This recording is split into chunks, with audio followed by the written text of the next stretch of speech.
രണ്ട് വഞ്ചിയിൽ കാൽ വെച്ച് പോയാൽ കവ കീറിപ്പോവും ഷാനവാസേ. ഇതാണ് എനിക്ക് ഷാനവാസിൻ്റെ അടുത്ത് പറയാനുള്ളത് എന്ന് അനീഷ് മോർണിംഗ് ആക്ടിവിറ്റിയിൽ പറഞ്ഞതാണ്. മോർണിംഗ് ആക്ടിവിറ്റിയിൽ നിങ്ങൾ ബിഗ് ബോസ് വീട് ഒരു കപ്പലാണെങ്കിൽ ആ കപ്പലിനെ ഇപ്പോൾ മുക്കിക്കളയാൻ ശ്രമിച്ചുകൊണ്ടിരിക്കുന്നത് ആര്, അതുപോലെ തന്നെ മുങ്ങിപ്പോകുന്ന കപ്പലിനെ രക്ഷിക്കാൻ ശ്രമിക്കുന്നത് ആര് എന്ന ഒരു രണ്ട് പേരെ സെലക്ട് ചെയ്യാനാണ് ബിഗ് ബോസ് പറഞ്ഞത്.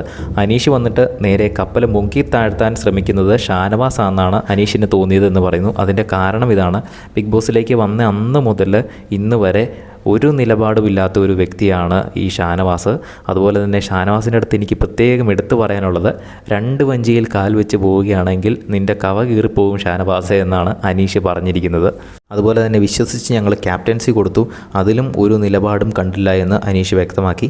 അതിൻ്റെ കൂടെ തന്നെ കപ്പൽ മുങ്ങിപ്പോകുമ്പോൾ രക്ഷിക്കാൻ ശ്രമിക്കുന്നത് എന്നെ തന്നെയാണ് തോന്നിയിട്ടുള്ളത് എന്ന് അനീഷ് പറയുന്നു. അപ്പോൾ ബിഗ് ബോസ് അതിൻ്റെ അകത്ത് ഇടപെട്ട് സ്വന്തം പേര് പറയാൻ പറ്റില്ല എന്ന് പറയുന്നു. അപ്പോൾ പിന്നെ അനീഷ് ആര്യൻ്റെ പേര് പറയുന്നു. എന്തായാലും ഏറ്റവും കോമഡി ആയി പോയത് രണ്ട് വഞ്ചിയിൽ കാൽ വെച്ച് കഴിഞ്ഞാൽ കവ കീറിപ്പോവും ഷാനവാസെ എന്ന് പറഞ്ഞതാണ്.